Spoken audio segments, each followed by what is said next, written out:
What's up, YouTube? Today's lesson is a little different in terms of the actions I'm going to be talking about that you need to take in order to improve your financial position in life.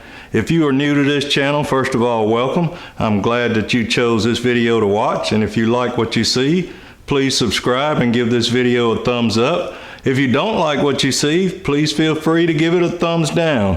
I appreciate all feedback, and I would like to hear your comments as well, good or bad.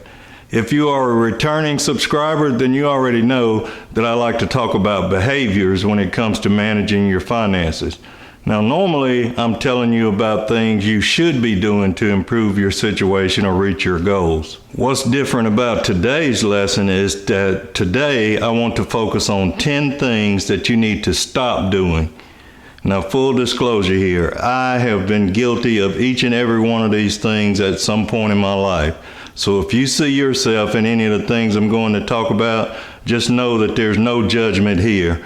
This channel is dedicated to educating and lifting people up, not judging or putting anyone down for their mistakes or lack of financial knowledge. So with that in mind, let's get into today's lesson.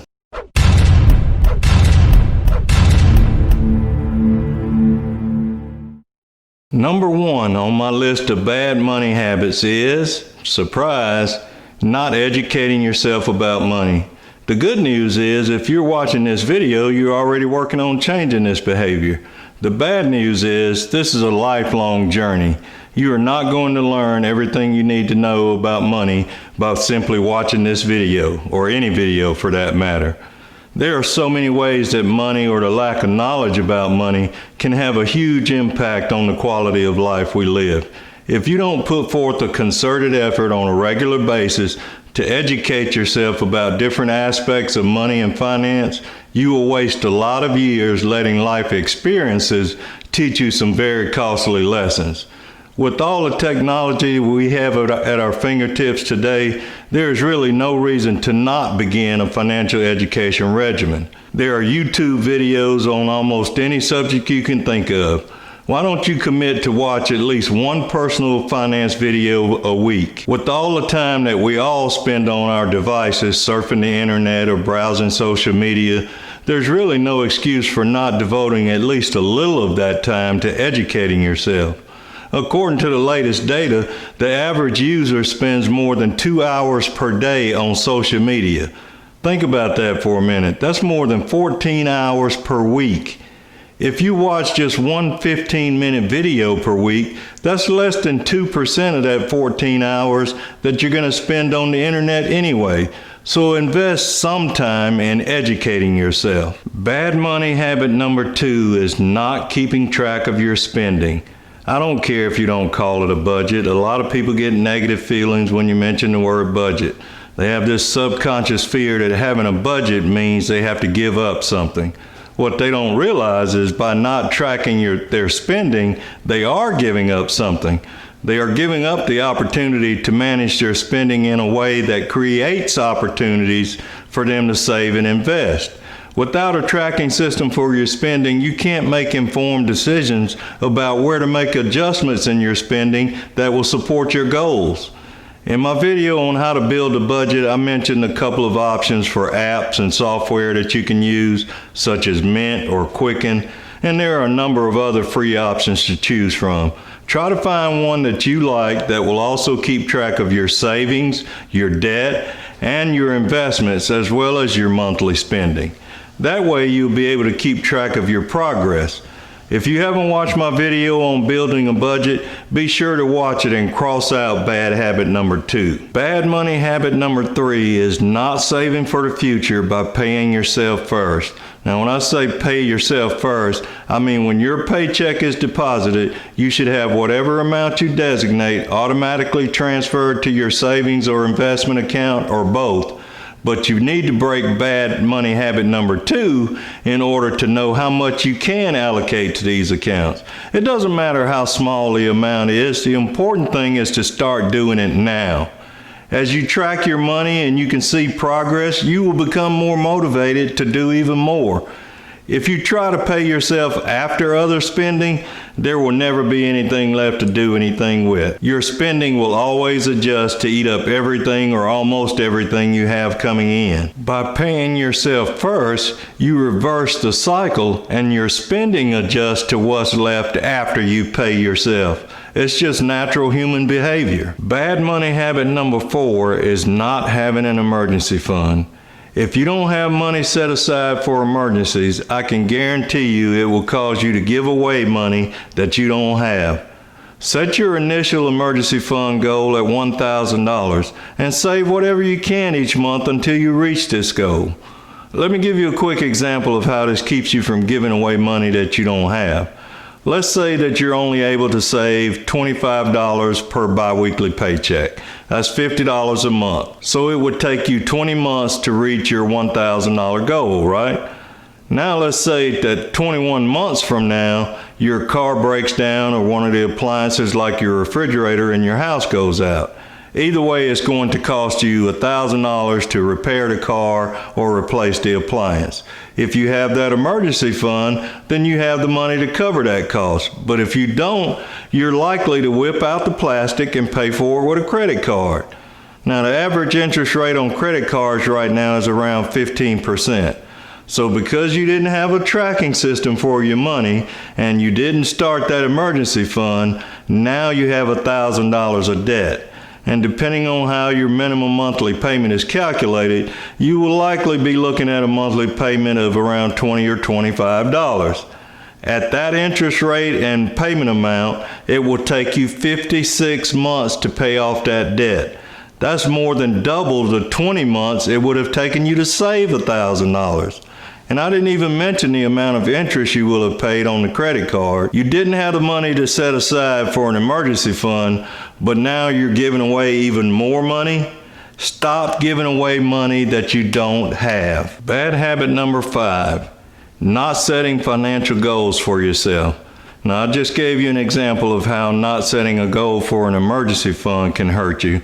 Not setting other goals for yourself can have similar consequences. Think about the consequences of not setting goals for your retirement.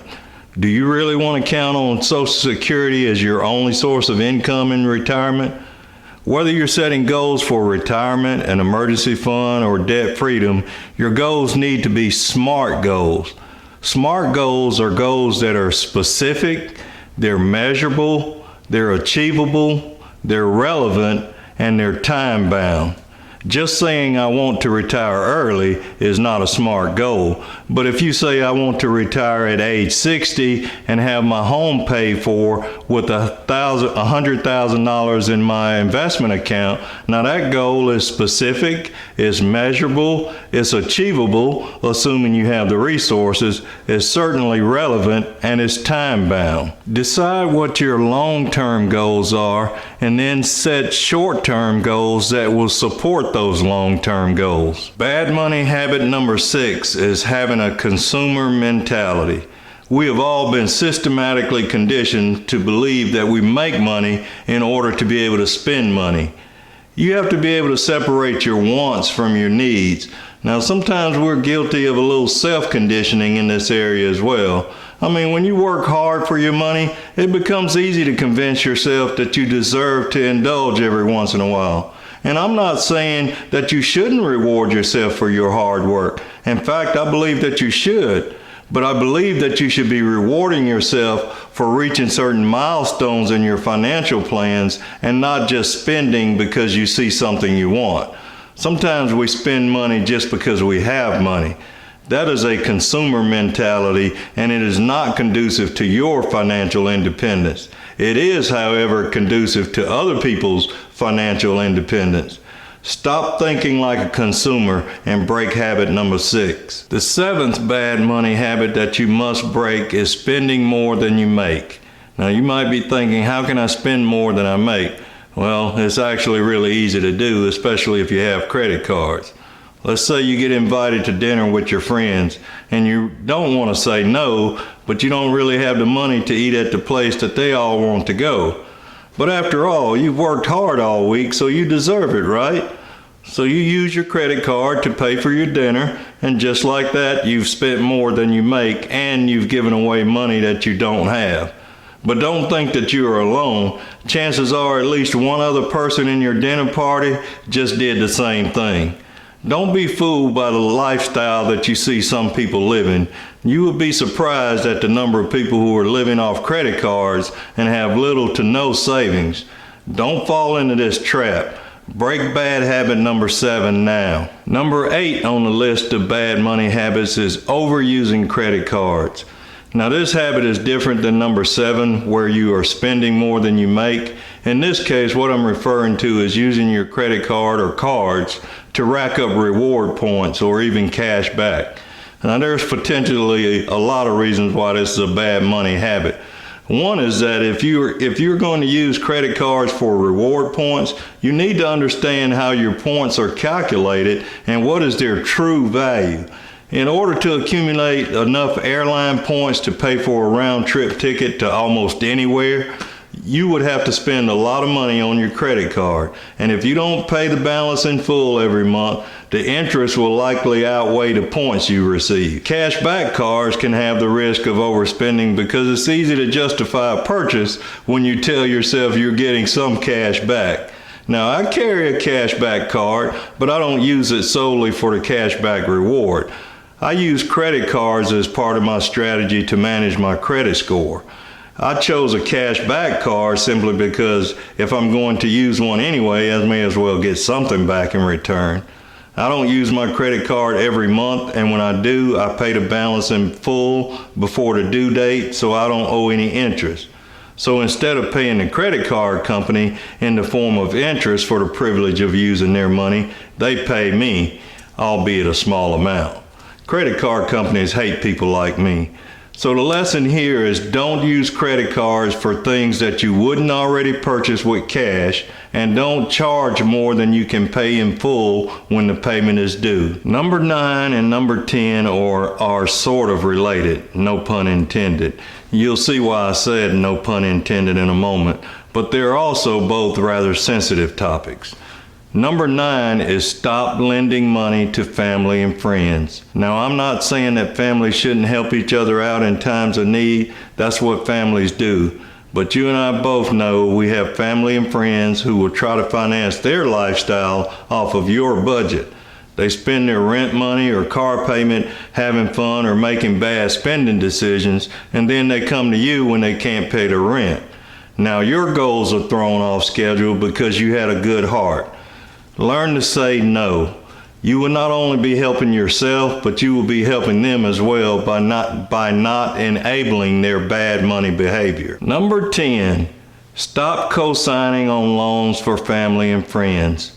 Now you see why I said 9 and 10 were related and no pun was intended.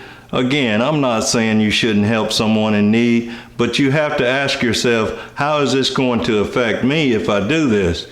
Co-signing on a loan can have very direct and very dire consequences. First of all, that loan that you just co-signed on is legally your debt. That means the creditors can come after you if the family member or friend defaults on the loan. That debt is also counted as part of your debt and can have a negative impact on your credit score.